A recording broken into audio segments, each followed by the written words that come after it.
أعوذ بالله من الشيطان الرجيم بسم الله الرحمن الرحيم الحمد لله رب العالمين والعاقبة للمتقين ولا عدوان إلا على الظالمين وأفضل الصلاة وأتم التسليم على نبينا الأمين محمد وعلى آله وصحبه أجمعين ومن تبعهم بإحسان إلى يوم الدين أما بعد falënderimet dhe lavdërimet janë për Allahun xhalla xhalaluhu, krijuesin dhe udhëzuesin ton. Salatet dhe selamet, përshëndetet, lutjet tona më të mira janë për më të mirën e gjithë pejgamberëve Muhammedin të birin e Abdullahut, mbi Ali Bejtin, familjen e tij të pastërt, mbi sahabët, shokët e tij të ndershëm dhe mbi gjithë ata të cilët e pasojnë sunetin e pasat Muhammed Mustafa sallallahu alaihi wasallam deri në ditën e gjykimit. Të nderuar vëllezër dhe motra, sot jemi inshallah në takimin ton të radhës ku jemi duke folur në lidhje me gabimet që namazlit i bëjnë në namazet e tyne, për lëshimet dhe gabimet të cilat mund që ta prishin vlefshmërinë e namazit apo edhe të na i paksojnë sevapet e namazit. Sot inshallah do të flasim diçka në lidhje me çështjen e sutrës dhe çështjen e namazit të xumas. Shumë duhet patur kujdes që kur t'jemi brenda xhamis apo edhe ndonjë ambient ku shohim dikon që është duke fal namazin, duhet patur shumë kujdes që mos të kalojmë para tij. Se raporti më i afërt i robit, i njeriut me Zotin e vet është në momentet kur është në namaz. Dhe vendi më i mirë dhe më i afërt me Zotin e vet është momenti kur je në sejdë. Andaj ka thënë pejgamberi alayhis salatu wassalam, shtoni duat e juaja kur t'jeni në sejdë, se është momenti kur jeni më së afërmi me Zotin tuaj. Kur pika më e lartë e jona, maja kokës, balli bie në sejdë në vendin ku shkelin këmbët tona dhe sikur don me i thonë Zotit të vet, o Zot, nuk ka ku shkon koka ime më poshtë se kaq, për ti e meriton madhërimin, ti që je krijues i çdo sende që shohim dhe nuk shohim, ti që më dha jetën dhe më dha udhëzimin që të njoh madhninë tënde, meriton çfarëdo lartësimi. Dhe çdo falënderim i takon Allahu Teala për udhëzimin e dhënë. Dhe neve, kur e falim namazin, jemi në momentet më të mira me Zotin tonë. Ke pa njeriu mundohet kur i shet dy shok të fol me zvete dhe kanë një muhabet të këndshëm, mundohet mos me i pengu.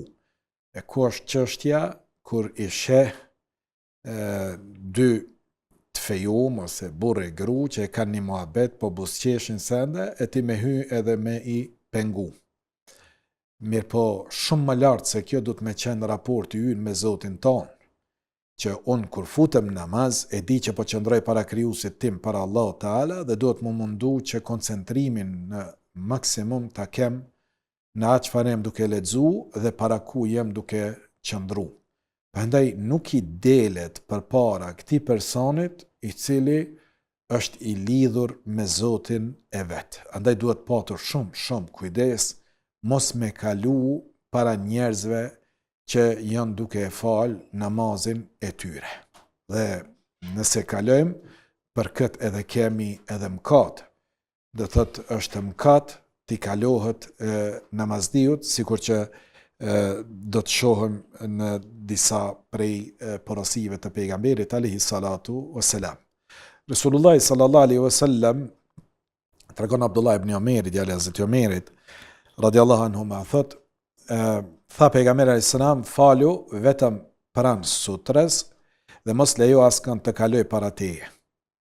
Sutra e kem spjegu herave të kaluara, është një pengesë që vendoset para neve gjatë falës namazit dhe duhet të jetë diku minimumi i lartësisë shalës që i vehet, samari që i vehet devës.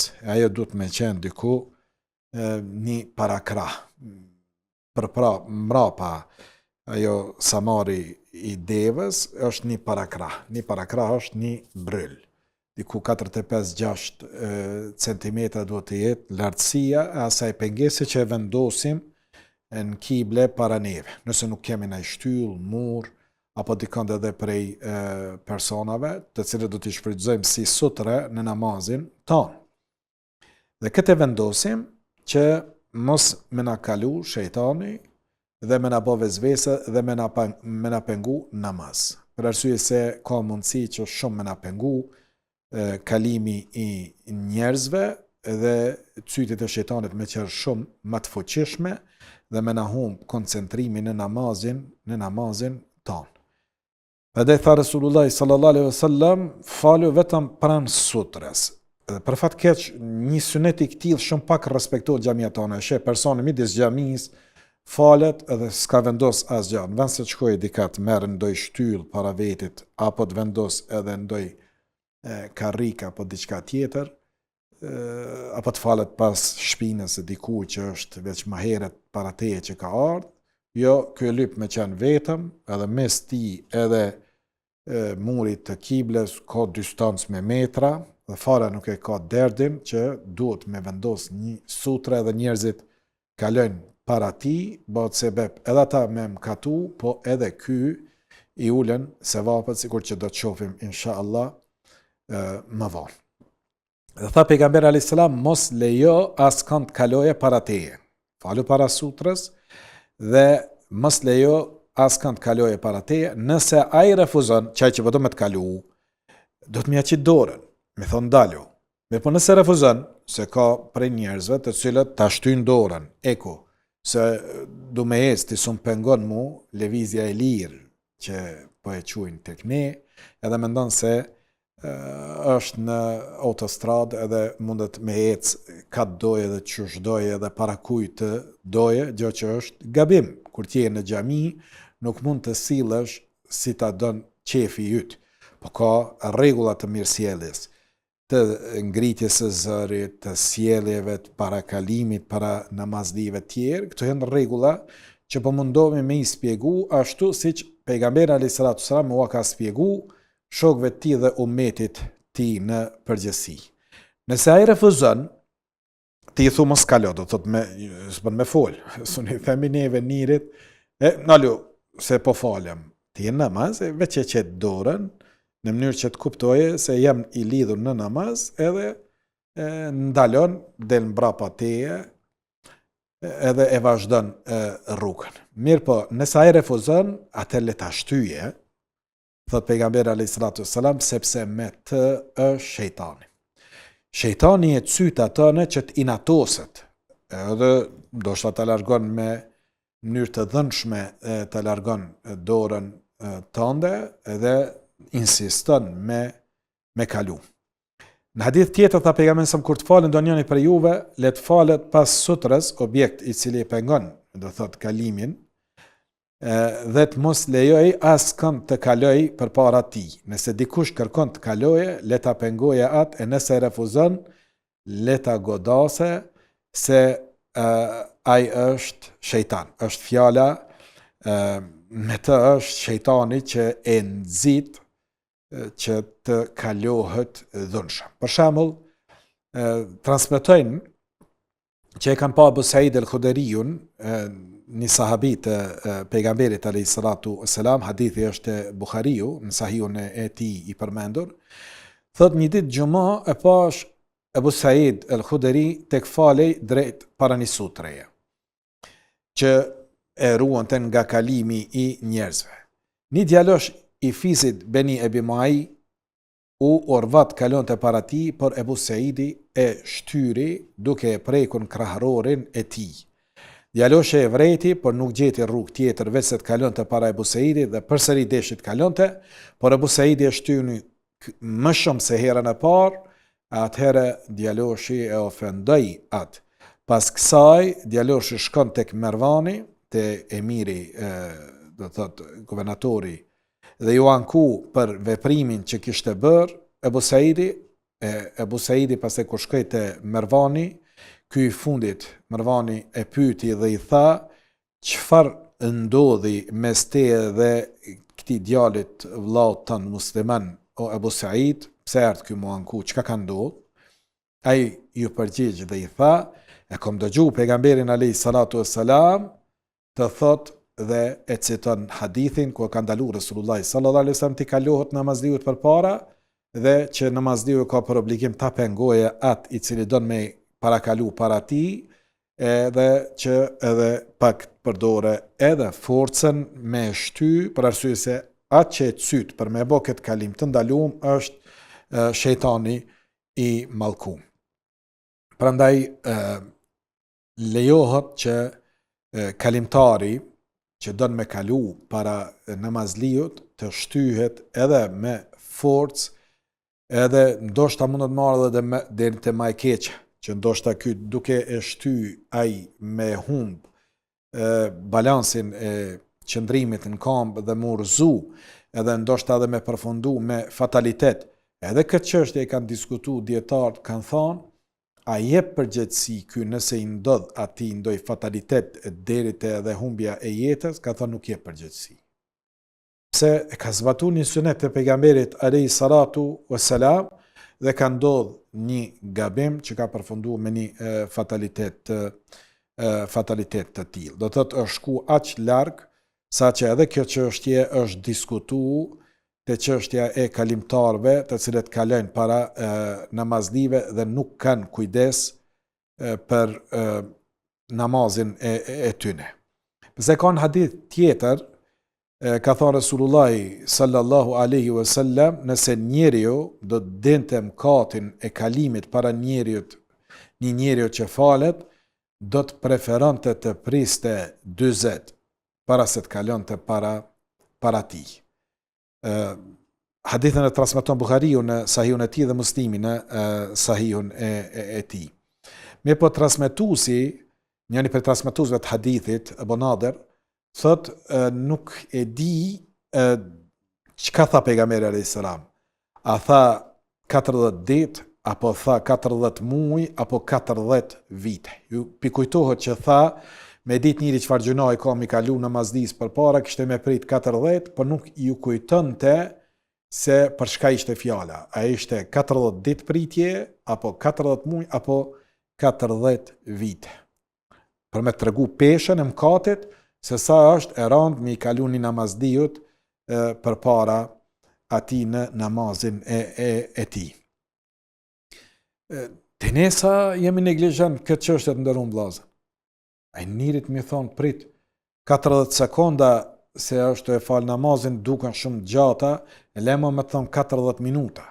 So këtu në transmetuesi, të nuk e dia a tha kishte me prit 40 dit, me dit njëri peshën e mëkatit të kalimit para namazliut, nuk pe di a tha kishte me prit 40 dit apo 40 muaj apo 40 vite. 40 minuta me thonë prit deri se ta krye namazin, njëri zdi që kishte bo prej sikletit, e le ma edhe ma tepër, sikur që dyshon të transmetuesi i këtij hadithit. Prandaj të kuptojmë peshën e mëkatit që e kemi nëse i kalojmë namazliut duke qenë në namaz. Abdullah ibn Buraida thot, baba im e pa një predetarëve të parë, thot baba im i pa disa njerëz që kalojnë përpara njëri tjetrit në çastin kur ishin ata duke u fal. Edhe tha, kur të vi koha e fëmijëve të këtyre njerëzve, ata do të thonë, ne i gjetëm prindët tanë të vepronin në këtë mënyrë. Do të thonë, e përcjell Ibn Abi Shejben në Musannefin e tij me zinxhir të transmetuesve, me zinxhir të vërtet të transmetuesve. Ndikon shumë që njerëzit ta legjitimojnë edhe të duket normale një anomali nëse e shohin se po bëhet me shumicë. Sigur neve sot në shoqërinë tonë që jemi duke pa, zbulimi është bën normale, mbulimi i femrave është bën jo normale, me njëherë ka etiketime. Hupni në Arabi, çka jeni pështjell kështu, nuk ka edhe pse nonat gjyshet tona janë kon të pështjellura, ja që ata që njohin shamin, vetëm shamin e kuqet pionirit, i kanë edukuar fëmijët e tyre që të jenë kundër shamis, edhe e shajnë. Shamin është legjitimuar, është bën normale. Është bën normale shitja e alkoolit, është bën normale përdorimi i alkoolit, është bën normale zhveshja e femrave, lakuriqësia, muzika, është bë normale sharja, fyrja, përdorimi i narkotikëve, është bë normale kalimi i trive një periudhë kohore bashku pastaj ndarjet të tyne, është normalizu. Valla s'ju kishec muhabeti, nda, ama kerrin me bëm ja prek, mi hypen në kerr, pa leje, kiametin ta bën, të emron policijës anë, po qiken merja, përdorja, hyp, zhdryp, bën çka dën, derd nuk e ka prindi i saqë. Aq anomalia është normalizu, jo normaliteti është bën normale, sa që ma as nuk vehen diskutim për kundrazi me bo me të pase pa ngriz zoni, kundër këtyne anomalive, e mashallah dhe o gjallartë janë bo, nuk po ngrizin zoni kundrejt tyne anomalive, se sikur kem fillu edhe ne me u normalizu me jo normalitetin. Për shembull, çfarë fjalë flasin ulemoja? Thot, nëse i shojnë fëmijët, prindët e tyne tu kalu para namazlive, vjen gjenerata e tyne thot normale, ose që çështë i kemi gjetë baballar tonë. Sikur që Allah ka tregu për pabesimtarët para sahabave që kanë jetu, që kanë me thonë, wa kedhalika wajadna aba'ana, kështu i kem gjetë prind tonë, me këtë besim, kështu kena me vazhdu edhe ne. Edhe tani, trit, e kanë që qështon, e darsmat i kanë bo vëlla prind tonë që qështon. Ma i keqe kërë përdhat hoxha, edhe unë jem martu me të pona me cyla, punë e madhe hoq, me të thonë hoxha, që ka me të thonë ty cipirip, që ko kështë martu ti me instrumente muzikore dhe donë me legalizu tjetrit. Ose pinë cigare dhe thotë qëre une, a bebi, leber ata që janë të të folë. Ose shkon plazh atjene i zhveshën aj edhe të afërmit e ti, edhe donë me legalizu me prezencën e vetë dhe me thonë se kjo është e lejume, pse ja që unë jem të e bo këtë punë. E pastaj fëmijët e legalizën. Fëmijët e legalizën zhveshën.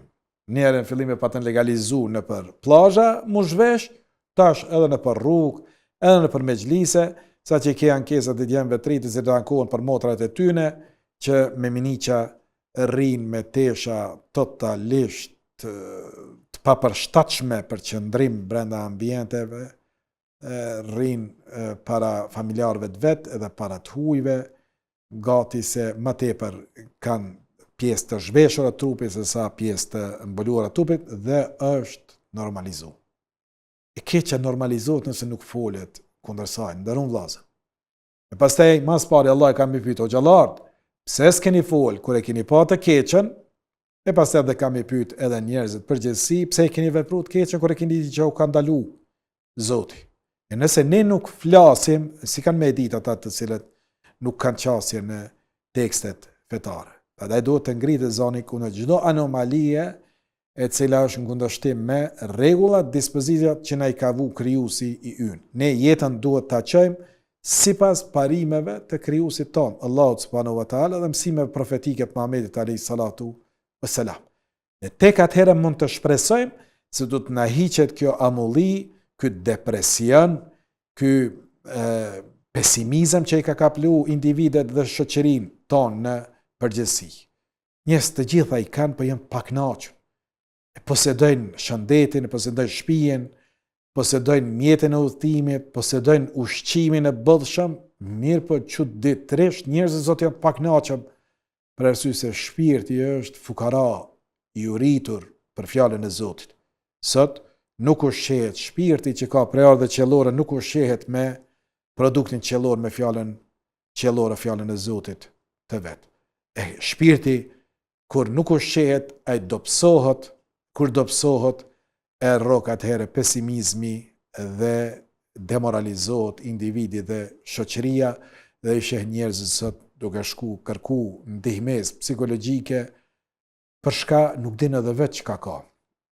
Sa po na mungon falënderimi na çfarë posedojmë dhe lakmia na çorroj dhe na bani që mos të dim vlerën e asaj që e posedojmë, që si kemi pas baballar dhe gjyshrat tonë, po flas për gjeneratën teme, të cilët kur e kanë siguru ushqimin për dimër, kanë siguru nxemjen për dimër, djathin kanë pas për dimën, që të na thëshin e kthej këta shkapuçën shtremt se kokshërhatu. Kaq kanë qenë synimet e mëhershëm. Sa ne sot për vete, për fëmijët tonë, për nipat tonë, nuk zgjedhim mjete për të fituar vetëm e vetëm për të ardhur deri tek mënyrë të shpejt për të ardhur deri tek paraja, pa e këshyr a është halal apo haram, Allah na përmisoft. Për shembull tregojnë se prej më të ashpërve që kanë qenë në respektimin e këtyne mësimeve të pejgamberit alayhis salam që mos mi kalu dikush para në namazin e tij, ka qenë po Ibrahim Nakhai, Abdurrahman ibn Aswad, që kanë qenë prej dietarëve të radhëve të tabiinëve dhe tabiinëve. E tabiinët janë gjeneratat e para të cilat kanë ardhur pas Muhamedit alayhis salatu wassalam dhe sahabeve të tij. Pejgamberi alayhis salatu wassalam kanë thonë sa do të më qenë në vërtet, sa do të me qenë largësia, që mos mi kalu dikuj për para. E kanë diskutu dietarët këtë çështje, edhe kanë thonë largësia mes teje edhe ati që e ke për para, kanë thonë duhet me qenë diku, vërtet te sa do të me qenë largë para namazlis, ma mirë ta kuptojmë këtë mënyrë. Une po duhet me kalu rrugën e kam. Ky është namazdiu këtu. Unë po duhet mi dal përpara kiblës tij. Sa do të më qenë largësia që më lejohet mu me kalu. Disa kanë thonë, mjafton mos me shkel vendin ku ai bie në sejdë. Disa tjerë kanë thonë, jo, do të më qenë largësia sa 3 dhira, 3 parakra. Do thotë, nëse e marrim 3 parakra, i bie gati 1 metër e gjysëm mes komve të namazliut edhe vendit ku ty lejohet me kalu para ti. Do thonë, ka mundësi që ky me pas sutrën, edhe nëse ka sutrën, ka thot dietar të respektohet kjo çështje, që me ik biles paku 1 metër e gjysëm prej komve të namazliut. Dhe ka prej dietarëve të cilët kanë thonë, jo, do të me ik në distancë sa e gjun ky gurin. E po, shumica e dietarëve, sikur që e ka përmend edhe Ibn Hazmi, ka thonë se mjafton, inshallah, që tjetë 3 parakra. Dhe thot diku 1 metër e gjysëm, largësi të jemi para këti që kalon para ti. Thot, kush kalon për para një njeriu që falet dhe mban një distancë mes tij dhe namazdiut më shumë se 3 bryla, parakra, në këtë rast kalimtari nuk merr gjuna dhe namazdiu nuk duhet ta pengoj. Nëse kalon thot përpara namazdiut në më pak se 3 bryla, në këtë rast ai është gjunaçar. Përveç thot me përjashtim të rastit kur sutra e namazdiut është më pak se 3 bryla, sepse në këtë rast nuk ka asgjë të keqe që të kaloje pas apo mbi sutrën e këtij personit.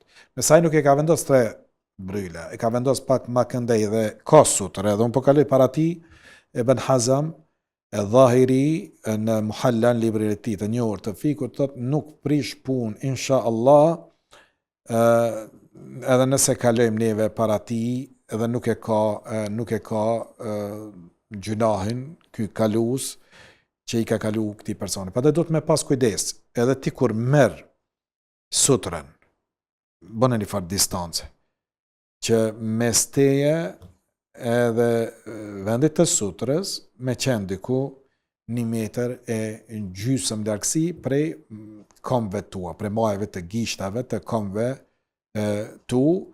Kjo është ajo që i kanë preferu dietarët në lidhje me këtë çështje. Mirë po nëse personin të kalon ty, veç ka kalu, sunal, nuk mundemi mas i ka kalu me kap e me këthy edhe një herë nga prapa. Se unë e kom pa edhe kështu, për shembull në xhamin pejgamberit alayhis salatu wassalam kom pa, që njëri kaloj, edhe ky vonë reagon, edhe e kap, edhe e kthen brapa. Këtë e kanë ndalu dietarët. Mos të bëhen 2 kalime. Ka kalu letet, ti s'ke punë më me ta. Ta është koncentru në namazin tënd. Nëse jo, e ndal para vaktit. Nëse i ka kalu, u kry puna e ti, mos e detyro që edhe një herë të kthehet nga nga prapa. Po ashtu, edhe një gjë me rëndësi është, ai cili të kalon ty përpara, përveç që mkaton për veten e tij, i ul edhe sevapet e namazit tënd. Për shembull, Abdullah ibn Mesudi thot, kush ka mundësi të mos kaloje përpara një namazliut, le ta bëj. Kush ka mundësi, mos kaloni para një namazliut. Probleme kemi në qabet, ndërum vëllezër, në tavaf. Janë disa njerëz që çuditshëm, që ku kallabllaku më i madh, nuk qyr dika tash ka hapësira të cilët janë të ndame dhe mund të mu falë që atje, jo falet që të, ku edhe tavafi. Kjo është jo e mirë, edhe për namazliun është jo e mirë, po edhe për ata të cilët kalojnë para tij është jo e mirë, por kur nuk është në dorë të këtij dhe nuk e din se kush ku anal për me fal namaz, inshallah nuk e ka mëkatin. Edhe po thot Ibn Mesudi, kush ka mundësi mos mi kalu përpara, mos i kaloje, sepse kalimtari pakson shpërblimet e atij që është duke u fal. Kalimtari kur kalon para atij i pakson shpërblimet e tij, sikur që e përcjell Abdurrazzaku në Musannifin e tij, Ibn Abi Shayba në Musannifin e tij, Tabarani në Mujam el-Kebir, dhe zinxhiri i transmetuesve është zinxhir i sakt i transmetuesve. Do thot ky llav i Abdullah ibn Mesudit është i vërtet. Dhe sa Omer radhiyallahu anhu thot, sikur dinte namazliu se sa i pakson kalimi një njeriut para vendit ku falet, do të dëshiroje të falej vetëm duke përdorur sutra me qëllim që ta mbronte atë nga kalimi i njerëzve. Po ashtu llafin e Omerit radhiyallahu anhu e përcjell Abu Nuaimi në librin e tij të namazit, dhe po ashtu Abdurrazzaku në Musannifin e tij, dhe është me zinxhir të transmetuesve të vërtet. Omer radhiyallahu anhu thot, me ditë namazliu se sa i paksohen sevapet, pse njerëzit i kalojnë përpara, këtij i paksohen sevapet, atëherë ka thonë, kishte me preferu me u fal në shtëpi ti e jo me i fal namazet nafile në xhami. Edhe pse të falurit e nafileve namazeve vullnetare gjithmonë është më mirë në shtëpi tënde se sa me i fal në xhami. Ibn Hajar el-Asqalani, duke i komentuar fjalët e Ibn Mesudit dhe Omerit radhiyallahu anhuma, thot, kjo e ka kuptimin se ku më fol pejgamberi alayhi salatu wassalam, për arsye se sahabiu nuk ka mund me e ditë këtë çështje mos me e pas dëgju pejgamberin alayhi salatu wassalam. S'mundot sahabiu me të kallëzu ty a paksohet sevapet e namazit tënd ajo, po mos ta kishte dëgju nga pejgamberi alayhi salatu wassalam. Prandaj do të patër kujdes, mos me i kalu diku që fal namaz para kibles ti, nga prapa mund është me i kalu përpara, mos i kalo, se edhe vetë bën kat, edhe në dy ja pakson sevapet personit në fjalë. E ky është mirë me dorë. Nëse është larg hapësirës së dorës, atëherë mundet me bëj isharet, me ngrit, me kuptu ai me shej, apo ka thonë mundet edhe me thonë subhanallah, që mja të rekve me nëse tashmë që mi bo me telefona e koka kneu se janë të bo biset, që mja të rekve vrejtjen që mos na kalojnë njerëzit përpara, që edhe neve mos na humbin sevapet e namazit. Bile, ka mundësi që kalusi edhe me na e prish namazin. Dhe kjo ndodh edhe në përshpijat tona. Për shembull, jemi të fal namaz mrenda në shtëpi. Qoftë nafile në herë edhe farzët kur i falin njerëzit, që vjen edhe do me fal namazin në shtëpinë ti. Zbën grat e shtëpisë që janë bëlyk moshës madhore me i kalu namazliut përpara se e prish namazin e namazliut. Femna, mosh rritur që janë bëlyk, kur të kalon para një namazliut, ja prish namazin, qoftë nona jote, motra jote, gruaja jote, apo edhe vajza jote, që është e madhe, nëse të kalon përpara të fal namaz, të prishet namazi. Ose nëse janë fëmijë të vegjël, nuk prish punë. Ndaj gruaja duhet patur kujdes mos me i kalu përpara burrit. Nëse ke sutre, dhe ato janë përpara sutres tënde, nuk pengon. Është fjala nëse s'ka ky sutre, edhe ajo don me kalu me shku në kuzhinë ose me kalu në dhomb ose ku e diu në ky ku ashtu fal, ajo don me dal përpara, mos e bën këtë se ta prish namazin gruaja e tillë. Po ashtu nëse falesh për jashtë, edhe qend nëse të kalojnë përpara ta prishin namazin, po ashtu edhe nëse kalojnë përpara edhe gomari qofshin ndërum, na e prish namazin. Andaj duhet patur kujdes me rujt namazin që jemi duke e fal, në mënyrë që mos na e prishe dikush namazin, sevapet e namazit, por nëse kalon dikush, që t'jem më i qartë, nëse kalon dikush dhe nuk undal, kaloj, ose unë nuk e vrejta, kaloj, a mu ka prish namazi, nuk është prish namazi, ti namazin e ki tamam. Sevapet janë paksu, po namazi është i pranum tek Allahu Teala, përveç nëse të ka kalu gruaja, sikur që thash, qoftë familjarët e tu, qoftë të huja, atëre kjo e prish namazin, ose sikur që thash për jashta, nëse është dojkafsh, sikur që qeni, apo është gomari, edhe ata e prishin namazin ton që jemi duke e fal.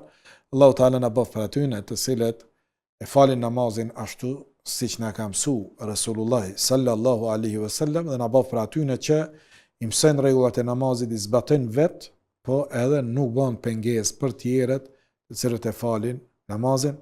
Allahu xhalla xhalaluhu na bëf për atyne që dëgjojnë fjalën e vërtetë dhe e pasojnë atë. Deri në takimin ton të radhës, beqin për kujdesin e Allahut. Assalamu alaikum wa rahmatullahi wa barakatuh.